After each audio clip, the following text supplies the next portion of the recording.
Good morning दोस्तों, मैं नरेंद्र जोधा आपके साथ में। हम अध्ययन कर रहे थे राजस्थान के भौतिक प्रदेशों का, और राजस्थान के भौतिक प्रदेशों में दोस्तों हमने अध्ययन किया था। पहले प्रदेश का अपने अध्ययन किया था हाड़ौती के पठार का, हमने अध्ययन किया था। फिर दूसरा हमने अध्ययन किया था दोस्तों पूर्वी मैदानी प्रदेशों का। फिर दोस्तों हमने तीसरे प्रदेशों का अध्ययन किया था अरावली पर्वतीय प्रदेश का। और चौथा हम अध्ययन कर रहे थे दोस्तों पश्चिमी रेतीला मरुस्थल। कौन सा भाग है? पश्चिमी रेतीला मरुस्थल। इसका दोस्तों हम क्या कर रहे थे? अध्ययन कर रहे थे। और पश्चिमी रेतीले मरुस्थल को हमने क्या किया था दोस्तों कि हमने इसको दो भागों में बांटा था। हमने किसके आधार बांटा था? दो भागों में। और दो भागों में कैसे बांटा हमने? तो हम कहेंगे इसके जो भी प्रदेश थे, इन प्रदेशों को हमने दो भागों के बारे में वर्गीकरण किया था। एक तो हमने वर्गीकरण किया था शुष्क प्रदेश, ठीक है दोस्त, और एक दूसरा प्रदेश था अपने अर्ध शुष्क प्रदेश। दो भागों में हमने इसका वर्गीकरण किया पश्चिमी रेतीले मरुस्थल का।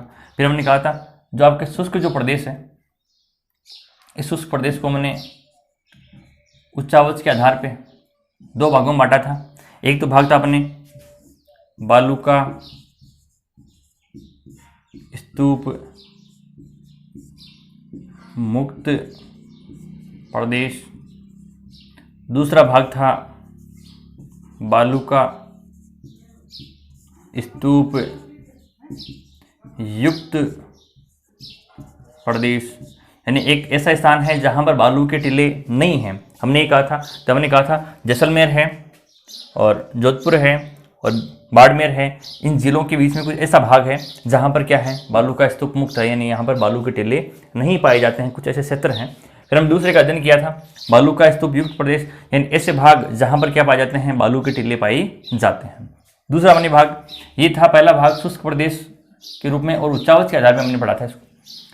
दूसरा अपने है अर्ध शुष्क प्रदेश, और अर्ध शुष्क प्रदेश को हम संरचना के आधार पर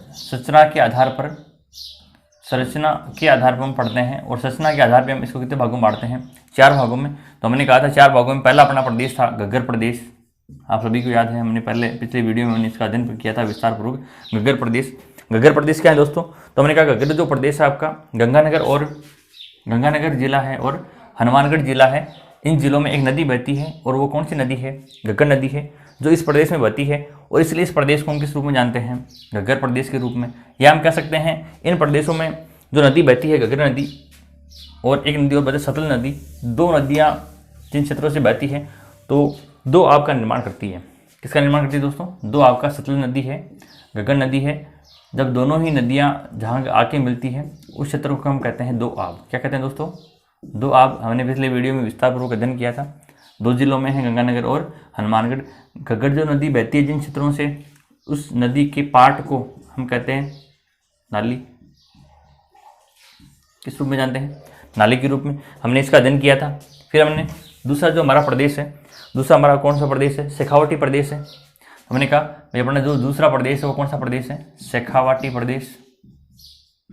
और शेखावाटी प्रदेश में हमने कहा था दोस्तों कि जो शेखावाटी प्रदेश है आपका, इसमें जिले आते हैं आपके चूरू, झुंझुनू और सीकर। इन जिलों को शामिल करते हैं। और यहाँ पर हम कहेंगे महाराज शेखाजी थे पहले, तो उस रूप में हम इस क्षेत्र को हम किस रूप में जानते हैं? शेखावाटी क्षेत्र के रूप में जानते हैं। या हम कह सकते हैं झुंझुनू। इस क्षेत्र की मुख्य नदी है कांतली नदी। कौन सी नदी है? कांतली नदी, जो बहती है और बहने के कारण ये झुंझुनू तक, चूरू तक जाती है। तो इन क्षेत्रों को हम कहते हैं, यहाँ पर तंवर राजपूत वंशों का निवास था, इसलिए इस क्षेत्र को हम तोरावाटी के नाम से भी जानते हैं।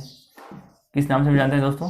तोरावाटी के नाम से भी जाना जाता है। हमने पिछले वीडियो में इसका विस्तार पूर्वक क्या किया था दोस्तों? अध्ययन किया था।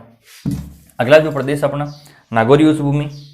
हमने कहा था जो अपना प्रदेश है वो कौन सा प्रदेश है? नागौरी उच्च भूमि।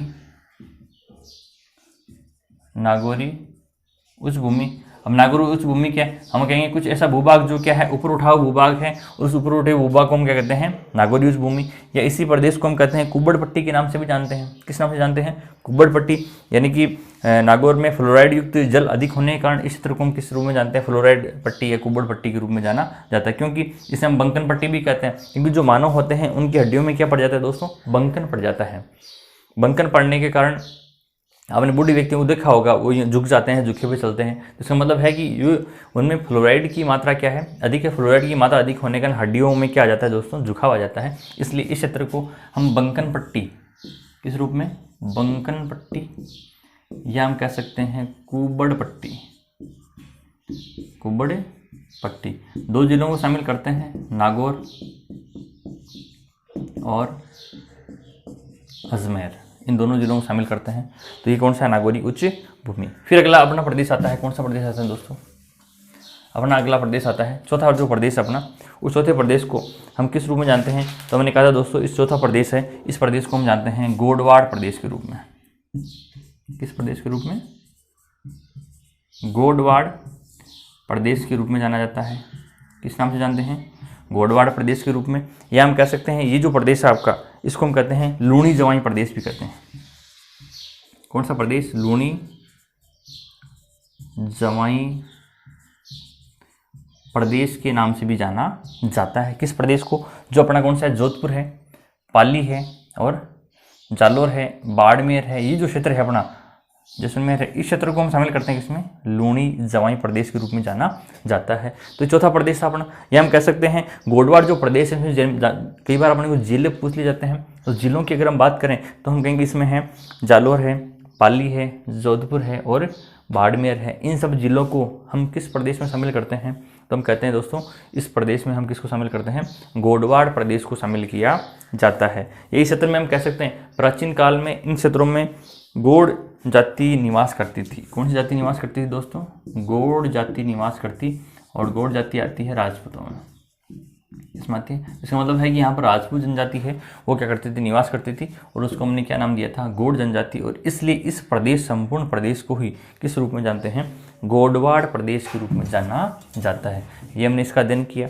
फिर अगला जो हमारा है, इसी में है कुछ क्षेत्र में कुछ पहाड़ियाँ पाई जाती है, या हम कह सकते हैं इस क्षेत्र में जो बोली बोली जाती है, जो बोली बोली जाती है उस बोली को हम कहते हैं गोडवाड़ी बोली। कौन सी बोली बोली जाती है दोस्तों, गोडवाड़ी। कई बार क्यों सुना जाता है अपने को कि जो आपका नागौर है, पाली है, बाड़मेर है, जालोर है, इस प्रदेश में कौन सी बोली बोली जाती है, तो हम कहेंगे इस प्रदेश में गोडवाड़ी बोली बोली जाती है दोस्तों। फिर हम आगे बढ़ते हैं। तो ये जो प्रदेश था अपना, वो कौन सा प्रदेश था, अर्ध शुष्क प्रदेश था। कौन सा प्रदेश था, अर्ध शुष्क। इस प्रदेश को हम एक बार देखते हैं वापस। जैसे कि हम कहेंगे कि भाई इस क्षेत्र में अगर हम थार के मरुस्थल की बात करें, क्योंकि थार के मरुस्थल में अरावली जो पर्वतीय आपका प्रदेश है, इस अरावली पर्वतीय प्रदेश के पश्चिमी भागों में वर्षा क्या होती है दोस्तों, कम होती है, हमें पता है। और वर्षा होती है, अरावली जो पर्वतीय प्रदेश है वो जल विभाजक रेखा के रूप में भी जानी जाती है। किस रूप में जानी जाती है, जल विभाजक रेखा के रूप में भी जाना जाता है। किसको, अरावली पर्वतीय प्रदेश को। तो हम कहेंगे कि भाई अरावली जो पर्वतीय प्रदेश है, इन क्षेत्रों में वर्षा होती है 50 सेंटीमीटर। और अरावली पर्वतीय प्रदेश से हम किधर जाते हैं, पूर्व की तरफ जाते हैं। किधर जाते हैं, पूर्व की तरफ जाते हैं। तो हम कहेंगे पूर्व की तरफ जाते हैं तो वर्षा की मात्रा में लगातार क्या होती है, वृद्धि होती है। जबकि हम अरावली पर्वतीय प्रदेश से किधर जाते हैं, पश्चिम में जाते हैं, तो लगातार वर्षा की मात्रा में क्या आती जाती है दोस्तों, कमी आती जाती है। लेकिन हम कहेंगे कि ये जो प्रदेश है पश्चिमी, हम प्रदेश पढ़ रहे हैं कौन सा, पश्चिमी रेतीला मरुस्थल, जो अपने थार का मरुस्थल है, उसके बारे में हम अध्ययन कर रहे हैं। तो हम कहेंगे ये जो प्रदेश है, इस प्रदेश में वर्षा क्या होती है, बहुत ही कम होती है। और अगर जलवायु की बात करें हैं तो हम कहेंगे यहाँ पर बहुत ही विषम प्रकार की क्या पाई जाती है, जलवायु पाई जाती है। देखें, जैसे कि हम कहेंगे कि अगर वर्षा की मात्रा की बात आती है तो हम कहेंगे जैसलमेर जिला है, उस जैसलमेर जिले में लगभग 10 सेंटीमीटर से भी कम वर्षा होती है। लगभग 10 सेंटीमीटर कह सकते हैं कि भाई जैसलमेर जिले में, जैसलमेर जिला है उसमें जो वर्षा होती है वो 10 सेंटीमीटर या इससे भी कम होती है। फिर हम कहेंगे जैसलमेर से, फिर हम जैसे जैसे पूर्वी भागों की तरफ चलते हैं तो हम कहेंगे जैसलमेर का पूर्वी भाग, बीकानेर और बाड़मेर, इन क्षेत्रों में वर्षा होती है लगभग 25 सेंटीमीटर। कितनी होती है दोस्तों, 25 सेंटीमीटर के आसपास इन क्षेत्रों में क्या होती है, वर्षा होती है। फिर जैसे इस 25 सेंटीमीटर रेखा के हम पूर्व की तरफ बढ़ते हैं, जैसे कि हम कहेंगे गंगानगर, हनुमानगढ़, चूरू, झुंझुनू, सीकर, नागौर, जोधपुर, पाली, जालोर, इन क्षेत्रों में हम आगे बढ़ते हैं तो इन क्षेत्रों में लगातार वर्षा की मात्रा में क्या होती है, वृद्धि होती है। और अरावली पर्वत प्रदेश के पास पहुँचते पहुँचते हम कहेंगे इन प्रदेशों में वर्षा होती है 40 सेंटीमीटर वर्षा। तो तो हम कहेंगे भाई अरावली पर्वतीय जो प्रदेश है, इस पर्वतीय प्रदेश के पश्चिमी भागों में जैसे जैसे हम आगे बढ़ते हैं तो वर्षा की मात्रा में क्या आती जाती है दोस्तों, कमी आती चली जाती है। इस प्रकार से हमने किसका अध्ययन किया, अरावली पर्वतीय प्रदेश जो भी अपने पश्चिमी जो रेतीला मरुस्थल था उसके प्रदेशों को हमने क्या किया, वर्गीकरण प्रस्तुत किया था हमने। और वो कितने भागों में था, 2 भागों में था। एक था अपने शुष्क प्रदेश, दूसरा अपने था अर्धशुष्क प्रदेश। अब हम आगे बढ़ते हैं और आगे बढ़ने में हम कहेंगे, हमने कहा था कि भाई जो आपके मरुस्थलीय प्रदेश है, इन मरुस्थलीय प्रदेशों से संबंधित कुछ शब्दावलियाँ भी होती है दोस्तों। उन शब्दावलियों के बारे में हम क्या करेंगे, अध्ययन करेंगे। एग्जाम की दृष्टि से महत्वपूर्ण है, कई बार वहाँ से क्वेश्चन पूछ लिया जाता है अपने को कि भाई कुछ शब्दावलियाँ हैं और उन शब्दावलियों के बारे में हमें बताइए। देखते हैं, आगे बढ़ते हैं। हम कहेंगे कुछ शब्दावलियाँ हैं जैसे कि राजस्थान, इसको हम देखते हैं।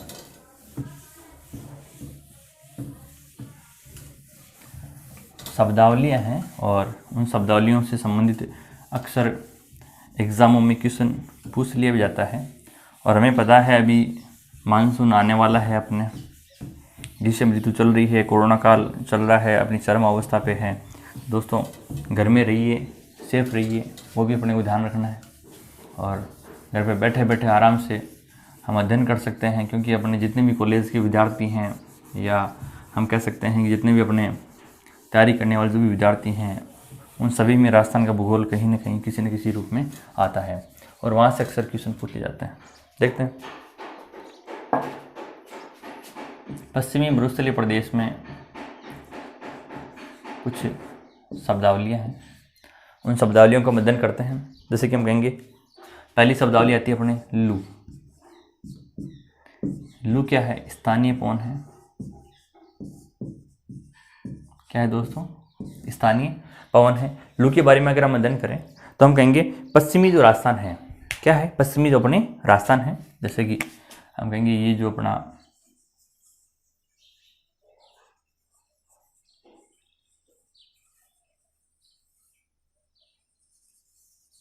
पश्चिमी राजस्थान है, और इस पश्चिमी राजस्थान में हम कहेंगे ग्रीष्म ऋतु में, किस ऋतु में, ग्रीष्म ऋतु में जो पवनें चलती है, जो क्या चलती है, पवनें चलती है, जो गर्म पवनें होती है, जो स्थानीय पवन होती है, उन पवनों को हम किस रूप में जानते हैं, लू के रूप में जानते हैं दोस्तों। किस रूप में जानते हैं दोस्तों, लू के रूप में। हम कहेंगे पश्चिमी राजस्थान में जो भी मरुस्थलीय प्रदेश है अपने, उन मरुस्थलीय प्रदेशों में जो स्थानीय पवनें हैं, उन स्थानीय पवनों को हम किस रूप में जानते हैं, लू के रूप में जाना जाता है। दूसरा अपना प्रदेश है, शब्दावली है, आपने नाम सुना होगा, आप स्थानीय भाषा में कहते हैं भभूल्या। क्या कहते हैं, भभूल्या, या कुछ लोग कहते हैं भभूल्या कहते हैं। स्थानीय भाषा की अगर हम बात करें और अपने ज्योग्राफी में अगर हम कहें तो ऐसे हम कहते हैं चक्रवात के रूप में। किस रूप में कहते हैं दोस्तों, चक्रवात के रूप में। अब चक्रवात होता क्या है, तो हम कहेंगे दोस्तों कि वर्तमान समय की अगर हम बात करें तो हम कहेंगे चक्रवात जो है अपने, हम कहेंगे संपूर्ण विश्व को हम कितने भागों में बांटते हैं, 2 भागों में बांटते हैं। एक तो है आपका 0 डिग्री के ऊपर का भाग, ये तो क्या है, उत्तरी गोलार्ध, और एक भाग अपने हैं 0 डिग्री के नीचे, तो हम कहें कौन सा गोलार्ध है, दक्षिणी गोलार्ध। उत्तर में कौन सा गोलार्ध था, उत्तरी गोलार्ध। दक्षिण में कौन सा गोलार्ध था, दक्षिणी गोलार्ध। तो हम कहेंगे जो भभूल्या और जो चक्रवात है उसकी अगर हम बात करें तो हम कहेंगे जो भभूल्या व चक्रवात है वो अपने उत्तरी गोलार्ध में घड़ी की विपरीत दिशा में, घड़ी की विपरीत दिशा में चलती है, तो हम कहेंगे हमारी क्या आता है, भभूल्या आता है। और आपने देखा होगा ऐसे, भभूल्या आपने देखा होगा ऐसे चलता है। ग्रीष्म ऋतु में हमें गाँव में अधिक देखने को मिलता है। तो हम कहेंगे घड़ी की विपरीत दिशा में जो पवनें चलती हैं उन्हें हम क्या कहते हैं, भभूल्या। किस गोलार्ध में, उत्तरी गोलार्ध में। और दक्षिणी गोलार्ध में जाते हैं तो घड़ी की दिशा में, तो हम कहेंगे घड़ी की दिशा में जो पवनें चलती है, किस गोलार्ध में, दक्षिणी गोलार्ध में। उत्तरी गोलार्ध में अपने चल रही घड़ी की विपरीत दिशा में, और दक्षिणी गोलार्ध में चल रही घड़ी की दिशा में, तो इन्हें हम क्या कहते हैं, बबूला कहते हैं, या फिर हम कहते हैं चक्रवात के रूप में जाना जाता है दोस्तों। नेक्स्ट हम देखते हैं, इनका कुछ स्थानीय नाम भी है जो बबूला है, जिसे अपने यहाँ पर क्या कहते हैं, चक्रवात। भारत की बात करें तो हम क्या कहते हैं, चक्रवात कहते हैं भारत में किसको, बबूला को, कि वही हम कहते हैं चक्रवात आने की संभावना है। जबकि इस बबूला को ही हम अगर यूएसए की बात करें तो संयुक्त राज्य अमेरिका में इस बबूला को हम कहते हैं हरिकेन। किस रूप में जानते हैं, हरिकेन के रूप में जानते हैं। और इसी प्रकार से चीन की बात करें, चीन में इस बबूला को हम कहते हैं टाइफून। क्या कहते हैं दोस्तों, टाइफून कहते हैं। और इसी प्रकार से राजस्थान की बात करें, क्योंकि अपनी तो स्थानीय लैंग्वेज जो है, स्थानीय लैंग्वेज की अगर हम बात करें, राजस्थान में इसे हम कहते हैं बबूला कहते हैं। क्या कहते हैं दोस्तों, बात वही है, हम कहते हैं चक्रवात आने की संभावना है तो राजस्थान में हम कहेंगे बबूले आ रहा है। यूएसए में हरिकेन आ रहा है तो राजस्थान में कहेंगे बबूले आ रहा है। चीन में टाइफून आ रहा है तो हम कहेंगे क्या आ रहा है, बबूले आ रहा है। तो जो भी प्रदेश हैं उन प्रदेशों का क्या होता है, अपना एक अलग नाम होता है स्थानीय भाषा में, तो उसे हम कहते हैं बबूले या चक्रवात। नेक्स्ट शब्दावली आती है अपने, अगली शब्दावली मावट। क्या आती है दोस्तों, मावट। मावट आपको पता ही होगा, मावट आती है अपने ग्रीष्म ऋतु में। और ग्रीष्म ऋतु में हम कहते हैं कौन सी फसल करते हैं, हम रबी की फसल करते हैं। और रबी की फसल के लिए लाभदायक जो फसल है, जिसे हम कह सकते हैं गोल्डन ड्रिप के नाम से भी जानते हैं, किसको, मावट को। अब मावट आती कहाँ से है दोस्तों, तो हम कहेंगे ये भूमध्य सागर से आने वाला तूफान है। क्या है, भूमध्य सागर। अब भूमध्य सागर कहाँ है, तो देखिए ये भारत है अपना, और भारत से हम पश्चिमी एशिया में चलते हैं, और पश्चिमी एशिया में चलने के बाद ये अफ्रीका आ गए, और अफ्रीका में इन क्षेत्रों में यहाँ पर है भूमध्य सागर। अफ्रीका के उत्तरी भाग में क्या है, भूमध्य सागर। भूमध्य सागर से उठने वाला तूफान क्या है भाई, भूमध्य सागर से उठने वाला तूफान है। इसकी अगर हम बात करें मावट क्या है, तो हम कहेंगे भूमध्य सागरीय से पश्चिमी विक्षोभ। क्या है, भूमध्य सागर से चलने वाली पश्चिमी विक्षोभ, यह है पश्चिमी विक्षोभ। पश्चिमी विक्षोभ कहाँ से चल रही दोस्तों, भूमध्य सागर से। इधर यूरोप है ऊपर, इधर अपने अफ्रीका है, ठीक है दोस्तों। ये है पश्चिमी एशिया है आपका। यहाँ भूमध्य सागर से उठने वाली जो पवनें हैं, किधर से, पश्चिमी विक्षोभ हैं, जो पवनें चलती है, जो अपने भारत में शीत ऋतु में क्या करती है, वर्षा करती है। क्या करती है दोस्तों, वर्षा करती है। यहाँ हम कहते हैं हमारे यहाँ पर ओस आती है, ओस की बूंदें आती हैं। शीत ऋतु की बात करते हैं, और शीत ऋतु में हमारे इन क्षेत्रों में क्या होती है, मावट होती है दोस्तों। तो ये है अपनी कौन सी फसल के लिए, तो हम कहेंगे इस समय हमारे शीत ऋतु में कौन सी फसल होती है, रबी की फसल होती है। और रबी की फसल में हम कहेंगे हमारी फसल होती है गेहूँ की फसल।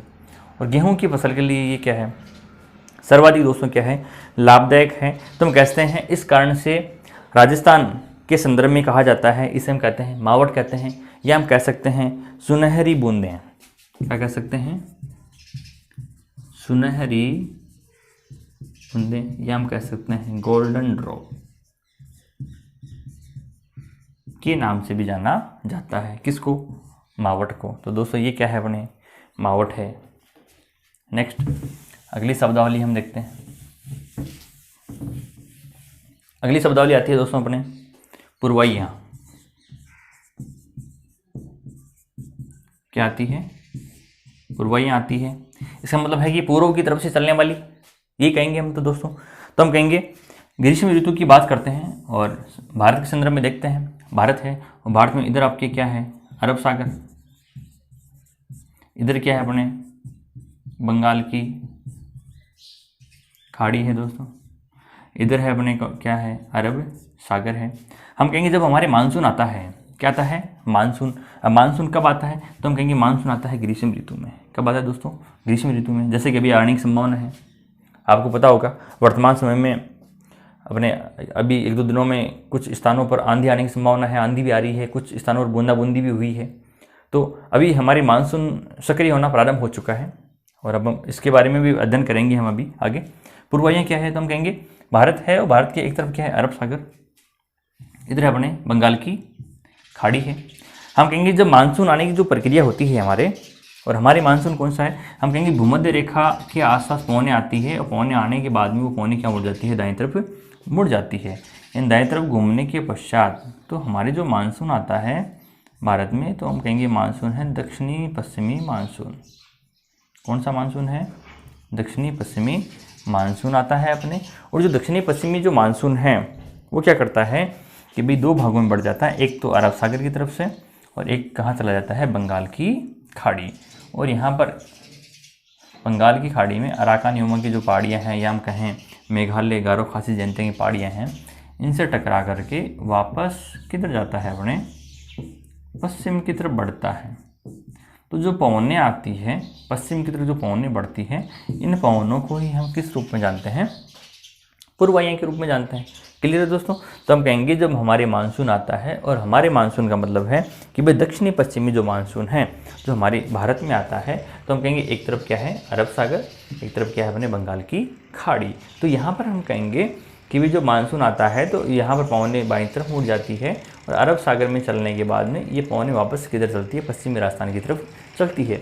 जब जो पवनें चलती है उन पवनों को हम क्या कहते हैं, पूर्व वायुएं कहते हैं दोस्तों। क्या कहते हैं, पूर्व वायुएं कहते हैं। तो हम कह सकते हैं भाई ग्रीष्म ऋतु में आने वाली दक्षिणी पश्चिमी मानसून की बंगाल की खाड़ी की शाखा से आने वाली क्या है, मानसूनी हवाएं हैं। और उन मानसूनी हवाओं को किधर से, बंगाल की खाड़ी से आने वाली मानसूनी हवाओं को हम किस रूप में जानते हैं, पूर्व वायुओं के रूप में जाना जाता है दोस्तों। नेक्स्ट अगली आती है अपने दोगुड़ा। शब्दावलियाँ हैं कुछ, और ये शब्दावली है क्या है दोस्तों, दोगुड़ा। और दोगुड़ा क्या है, ये हमारे लिए आपके लिए नया शब्द होगा कि सर दोगुड़ा क्या होता है, क्योंकि हमने इनके बारे में तो कहीं ना कहीं सुना होगा। दोगुड़ा दोस्तों होता है, आपने देखा होगा कि जब ग्रीष्म ऋतु है और ग्रीष्म ऋतु के बाद में वर्षा ऋतु आती है, और वर्षा ऋतु से पहले आपने देखा होगा कई बार वर्षा होती है अपने इन क्षेत्रों में, क्योंकि हमारी मानसून तो लगभग जून के आसपास आता है, या 15 जून के आसपास यहाँ पर अपने वर्षा होती है। लेकिन कई बार क्या होता है दोस्तों, मानसून से पहले हम कहेंगे वर्षा होती है, मानसून से पूर्व की जो वर्षा, जब मानसून आने वाला है और मानसून से पूर्व की जो वर्षा होती है, यानी जो वर्षा ऋतु आती है, उस वर्षा ऋतु से पहले अभी आपने देखा होगा हाल ही दिनों में, एक दो दिनों में अपने 12 मई, 13 मई, 14 मई और 15 मई के आसपास हमारे इन क्षेत्रों में क्या हो रही है, कुछ क्षेत्रों में बूंदाबांदी हो रही है। तो आपको लगा होगा कि सर वर्षा आना प्रारंभ होगी, मानसून आ गया। ये दोस्तों मानसून नहीं आया अपने, ये क्या है, दोगुड़ा है। क्या है दोस्तों, दोगुड़ा। दोगुड़ा क्या कहलाता है, मानसून से पूर्व की वर्षा, जिसे हम कहते हैं ग्रीष्म ऋतु में होने वाली मानसून पूर्व वर्षा, जिसे हम क्या कहते हैं, दोगुड़ा के रूप में जाना जाता है। जैसे कि आपको पता होगा अभी कुछ ही दिनों में हम कह रहे हैं कि भयंकर इसकी संभावना है, किसकी, चक्रवात आने की संभावना है, या भयंकर तूफान आने की संभावना है, या आए दिन आजकल आप सुन रहे होंगे। तो ये इसी से संबंधित है, वर्तमान समय की बात है। अभी हमने कहा कि भारत सरकार ने अभी अपने को अलर्ट किया है। उन्होंने कहा है कि आपके गुजरात, महाराष्ट्र, ठीक है दोस्तों, केरल, गोवा, इन क्षेत्रों में, मालाबार तट, इन क्षेत्रों में भारी वर्षा होने की संभावना है। यह हम कह सकते हैं अपने इन क्षेत्रों के अंतर्गत यहाँ पर क्या आ रहा है, चक्रवात आ रहा है दोस्तों। कौन सा चक्रवात आ रहा है, तो हम कहेंगे अभी हाल ही में, क्योंकि चक्रवात जब भी आता है तो इसका एक नाम दिया जाता है। और अभी हाल फिलहाल म्यांमार ने, किसने दोस्तों, म्यांमार ने, जो वर्तमान में अभी तूफान आ रहा है अपने, जो चक्रवात आ रहा है, म्यांमार ने उसका नाम दिया है ताऊते। क्या नाम दिया दोस्तों, ताऊते। यानी आज 15 मई की बात है। तो हम कह रहे हैं कि भाई अभी जो अपने चक्रवात की जो वर्षा होने वाली है, मानसून पूर्व वर्षा होने वाली है, आगामी भारत सरकार ने भी कहा है कि लगभग 18 मई के आसपास लगभग गुजरात, महाराष्ट्र, केरल, इन क्षेत्रों में भारी तूफान आने की संभावना है, या हम कह सकते हैं। तो भारत सरकार ने भी कहा है कि जो भी मछुआरे हैं वो समुद्र के किनारे ना जाएं, क्योंकि सभी अभी गवर्नमेंट ने सबको अलर्ट कर चुका है, क्योंकि जब भी ये चक्रवात आते हैं तो अपने साथ में बहुत कई बार हो सकता है कि अगर उसकी गति तेज़ हुई तो हम कह सकते हैं लगभग वर्तमान में इसकी गति है 150 से 160 मीटर से 160 किलोमीटर प्रति घंटा की रफ्तार से चल रहा है दोस्तों। तो हम कह सकते हैं कि वर्तमान में, क्योंकि हर बार तूफान आते हैं, हर बार चक्रवात आते हैं और इनका एक अलग नाम दिया जाता है। तो वर्तमान की बात कर रहे हैं हम तो कि वर्तमान समय में म्यांमार देश ने जो चक्रवात आ रहा है उसका नाम क्या दिया दोस्तों? ताउते। क्योंकि ये ताउते हमने इसलिए पढ़ा क्योंकि अभी इसी से संबंधित है, क्योंकि दोगड़ा हमने कहा कि मानसून से पूर्व की वर्षा, और मानसून से पूर्व की वर्षा हो रही है तो हम कहेंगे हाँ भी कुछ क्षेत्रों में हमारे अभी राजस्थान में कुछ क्षेत्रों में कुछ जिलों में बूंदाबांदी हो रही है। अभी जैसे कल सीकर में वर्षा हुई थी, जयपुर में वर्षा हुई थी, दिल्ली में कहीं कुछ क्षेत्रों में वर्षा हुई थी। तो हम कहेंगे कि भाई ये जो वर्षा मानसून से पूर्व की है तो वो किस कारण से आ रही है? चक्रवात के कारण से। और चक्रवात कौन सा दोस्तों? ताउते है। क्या नाम उसका? ताउते। तो ये क्या है? दोगड़ा। और दोगड़ा में हमने कहा था मानसून से पूर्व की वर्षा। नेक्स्ट आगे बढ़ते हैं हम दोस्तों। अगली जो शब्दावली है हमारे वो है पलाया झील। अगली झील है अपने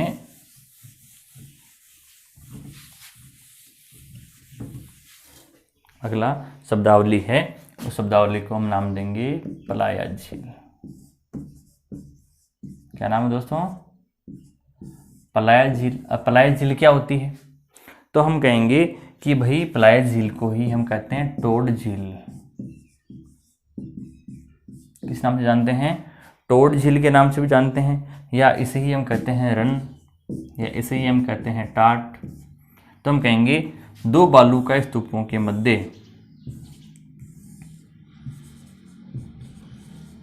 दो बालू का, ये भी बालू का स्तूप है, ये भी बालू का स्तूप है। इन दो बालू का स्तूपों के मध्य हम कहेंगे वर्षा ऋतु में वर्षा का जो जल है, वर्षा का जल है जो आकर के यहाँ पर क्या हो जाता है? एकत्रित हो जाता है दोस्तों। तो इस झील यानी यहाँ पर जो जल बढ़ जाता है, उस जल बढ़ने को हम क्या कहते हैं? पलाया झील कहते हैं। क्या कहते हैं दोस्तों? पलाया झील। और यहाँ पर एक भूमि का निर्माण होता है और वो भूमि होती है निम्न भूमि। कौन सी भूमि? निम्न भूमि, या हम कह सकते हैं नमकीन या निम्न भूमि के रूप में जानते हैं, या हम कह सकते हैं यहाँ पर वर्षा का जल इकट्ठा होता है तो यहाँ पर नमकीन झील के रूप में भी इसको जाना जाता है। तो हम कहेंगे दो बालू का स्तूपों के मध्य जब वर्षा का जल आकर के क्या हो जाता है? एकत्रित हो जाता है, तो उस झील को हम क्या कहते हैं? पलाया झील, टोड झील, रन कहते हैं, या हम कह सकते हैं उसे हम क्या कहते हैं? टाट के नाम से भी जाना जाता है। और ये कहाँ पर होता है? पश्चिमी राजस्थान में होता है दोस्तों। कहाँ होता है? पश्चिमी राजस्थान में। हम कह सकते हैं बालू का स्तूपों के मध्य वर्षा का जो जल है वो क्या हो जाता है? एकत्रित हो जाता है, तो वहाँ पर अस्थायी झीलों का निर्माण होता है। किसका निर्माण होता है? अस्थायी झील का क्या होता है? निर्माण होता है। और उस अस्थायी झील को ही हम क्या कहते हैं? पलाया झील के रूप में जाना जाता है। ऐसे ही हम कह सकते हैं कुछ तथ्य है इसके लिए, जैसे कि हम कह सकते हैं जैसलमेर में प्राचीन काल में, क्योंकि पलाया झील कहाँ मिलेगी हमें? जैसलमेर में। और जैसलमेर की अगर हम बात करें तो हम कहेंगे जैसलमेर में यहाँ पर प्राचीन काल में, अगर प्राचीन काल की बात करें तो हम कहेंगे प्राचीन काल में यहाँ पर ब्राह्मण रहते थे। और ब्राह्मण कौन से रहते थे? तो हम कहेंगे यहाँ पर जैसलमेर में प्राचीन समय में पालीवाल ब्राह्मण थे। कौन से थे? पालीवाल ब्राह्मण थे। कहाँ पर थे? जैसलमेर में थे। और पालीवाल ब्राह्मणों के द्वारा एक विशेष प्रकार की कृषि की जाती थी दोस्तों। तो उस कृषि को उन्होंने क्या नाम दिया? खड़िन नाम दिया। क्या नाम दिया दोस्तों? खड़िन नाम दिया। हम कहेंगे जैसलमेर जिले में प्राचीन काल में कौन सी लोग रहते थे? पालीवाल ब्राह्मण रहते थे। और पालीवाल ब्राह्मणों के द्वारा क्या किया जाता? कृषि कार्य किया जाता। उस कृषि कार्य को उन्होंने क्या नाम दिया? खड़िन नाम दिया है दोस्तों। क्या नाम दिया दोस्तों? खड़िन। यह हम कह सकते हैं पश्चिमी राजस्थान में वर्षा जल संग्रहण की परंपरागत विधि है। पश्चिमी राजस्थान में वर्षा जल संग्रहण की प्राचीनतम विधि है, उस प्राचीनतम विधि को दोस्तों हम किस रूप में जानते हैं? खड़िन के रूप में जाना जाता है। इसी प्रकार से ये शब्दावली हमारी क्या होती है? पलायत झील क्या होती है? समाप्त होती है। उसके बाद में अगली शब्दावली आती है अपने दोस्तों लाठी सीरीज। क्या आती है दोस्तों? लाठी सीरीज। अब लाठी सीरीज क्या है? तो हम कहेंगे जैसलमेर में लाठी सीरीज, लाठी सीरीज की बात करें तो हम कहेंगे लाठी सीरीज क्या है? तो हम कहेंगे दोस्तों कि भाई जैसलमेर में पोखरण से लेकर के मोहनगढ़ के मध्य, पोखरण से लेकर के मोहनगढ़, कहाँ से? पोखरण से लेकर के मोहनगढ़ के मध्य लगभग 60 किलोमीटर चौड़ी, लगभग कितने किलोमीटर चौड़ी है? 60 किलोमीटर चौड़ी, जो एक हम कह सकते हैं भूगर्भीय जल पट्टी पाई जाती है। उस भूगर्भीय जल पट्टी को हम किस रूप में जानते हैं? लाठी सीरीज। तो लाठी सीरीज क्या है? तो हम कहेंगे लाठी सीरीज जो जैसलमेर में पोखरण से लेकर के मोहनगढ़ के मध्य 60 किलोमीटर एक चौड़ी पट्टी के रूप में भूगर्भीय पट्टी पाई जाती है। उस भूगर्भीय पट्टी में क्या पाई जाती है? एक घास पाई जाती है। उस घास को हम क्या नाम देते हैं? सेवण घास, या इसी घास को हम क्या नाम देते हैं? लिलोन घास के रूप में जाना जाता है, जो क्या है? दुधारू पशुओं के लिए, दुधारू पशुओं के लिए पौष्टिक पदार्थ क्या होता है? उनको प्राप्त होता है। तो उसे हम क्या कहते हैं? सेवण घास कहते हैं, या दोस्तों उसे हम क्या कहते हैं? लिलोन घास के रूप में भी जाना जाता है। इसी प्रकार से दोस्तों अगली शब्दावली हमारे हैं चांदन नलकूप। चांदन नलकूप, चांदन नलकूप का मतलब है, चांदन नलकूप है, चांदन नलकूप है जिसे हम कहते हैं थार का घड़ा, थार का घड़ा, जिसे कहाँ पर है? जैसलमेर में है दोस्तों।